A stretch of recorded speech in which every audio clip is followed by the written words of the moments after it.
To this story now, the history of black leaders who either leave the Democratic Alliance or resign from their positions is well documented. The latest is the party's KwaZulu-Natal Chief Whip, Xolani Mncwango, who resigned from the position in the provincial legislature. While he remains a member of the DA, he's told the NCA he'll decide his future in the coming days. Now let's get some analysis from Xolani Dube. Mr. Dube, good morning, and as always, thank you very much for your time. A very interesting development that we saw earlier this week around the departure of Zwakele. But the interesting part about his departure is that he categorically stated that, at least from where he stands, there has been no push or purging of black leaders, but rather a shift more to the right, whereas the DA, according to him, was more centered, so therefore no longer represents the aspirations of most South Africans, according to him. What do you make of that? I think he is quite not familiar with the organization that he joined, the DA. DA is not at the center. It's a right-wing organization that is there to serve the interests of the mineral energy complex, as well as of the white middle class. And when you look at their economic policies, they are very conservative, and it's kind of an elitist a white organization. And so the characterization that he just made around the political party that he was at the helm of in KwaZulu-Natal, surely it shows that he was not, or he's not familiar what kind of an organization that he was leading. But some would beg to differ. It's honestly becoming very complex for us. I'm sure even Helen Zille, if watching now, feels politicians can never honestly satisfy everyone. Because at one point, if you remember, they criticized her in particular, saying she was obsessed with race, always looking to elevate black leaders and in turn alienating competent white counterparts, which is what led to the growth of FF+. So many had said they were not right. They were in the center, but alienating competent white people, as I said. Now it seems to be that they've moved away from that, or the race obsession, if we can term it that, but they're still being criticized. So what exactly do we want, or do citizens want the Democratic Alliance to be? Look, I think, we always create certain perspective about a political party. If you know it very well that Anton Trollip is a white person, you know it very well that Douglas Gibson is a white person. You know it very well that Tony Leon is a white person.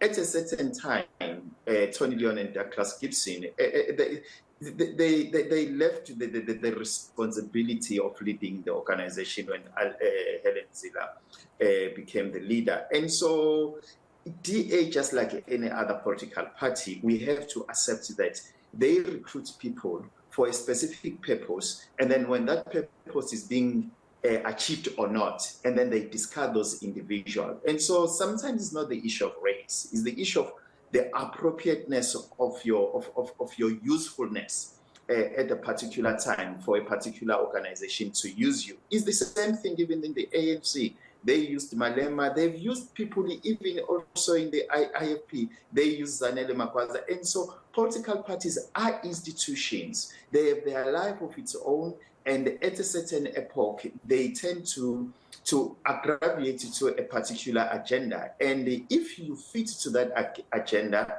they will embrace you. When you don't fit to that particular agenda, they simply discard you. And so I don't think that really we need to make a meal out of this. The fact of the matter is, Mbali Ntuli was appropriated at a particular time, so as well as Van Damme was appropriated at a particular time as Musimaimane and Mbali Ntuli. And so now, they are no longer, how can I say, appropriate, because you have to ask yourself, if it's about the issue of race, what about Shelembe in the Escort, who is a member of the DA, is a black person who's defending the DA, as well as in Johannesburg, we have members of DA who are black, who are defending DA. And so is the issue of your usefulness to a political party at a particular time. If you are, we could call it, they'll use you, if not. Apologies, we could call it usefulness, or as they put it, competent in that instance, because we're still trying to establish that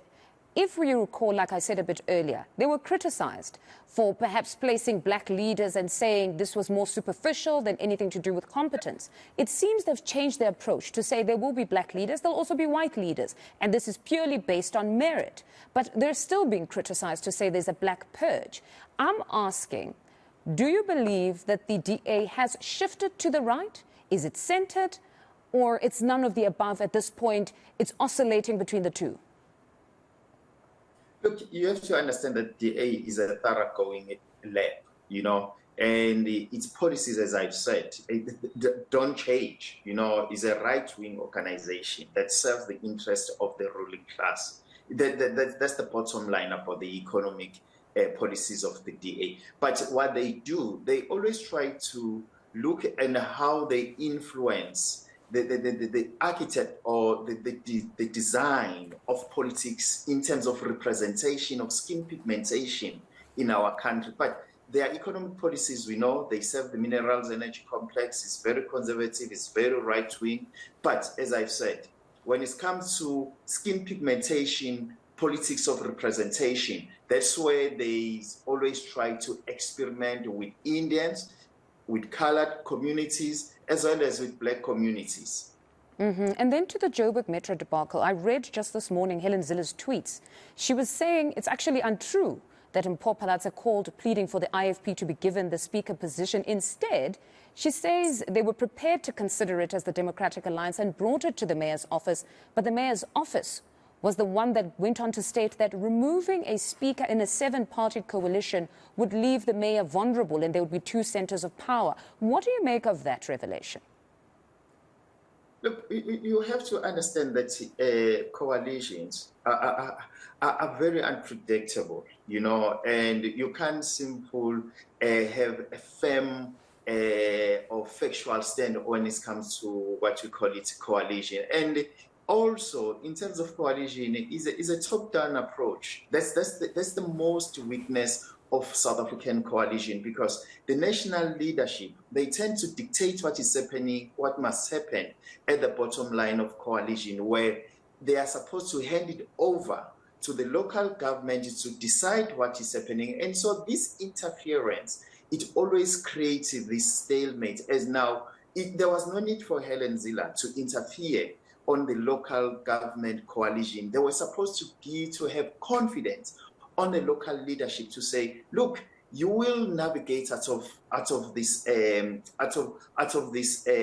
problematic issue of coalition with Action SA and IFP, because you know it better, the conditions down there. But now if we have Helen Zille, that we know it very well that he had something to grind with the man who's leading Action SA. And so this interference from national leadership, it always dilutes and muddy the coalitions in the local government. And so I think we have to look like countries like Denmark, like in Scandinavian countries, where coalitions are being dictated at certain level. If there's a coalition at the local government, give it to the local political leaders to sort out their problem, rather than for the national leadership to interfere. And interesting enough, MPLs were actually sent to Denmark to study how coalitions can work. But in this instance, I don't know if we're misinterpreting what Helen Zille was actually trying to say. She's saying that the power and the choice was Mpho Phalatse. She never pleaded with them for the IFP, according to the tweet. Meaning, contrary to what everybody might believe, in this instance, they left it up to her. It's just that perhaps there's just an assumption that National was meddling and controlling this. They say it was her that said they shouldn't have 2 centers of power. And also bear in mind that coalition in most of the political parties, what they must understand is that they have to dissolve their egos, for the good better of everyone who's in the coalition. And so we can't have a coalition, but in that coalition, we have a party that is dictating what is the trajectory of that coalition. Because in coalition is about a continuous negotiation, is about give and take around those political parties who formed coalition. And so the issue of IFP, if you have heard about the issue of speaker, the IFP's got its own interpretation. The Action SA has got its own interpretation. The PA's got its own interpretation. As EFF has got its own interpretation.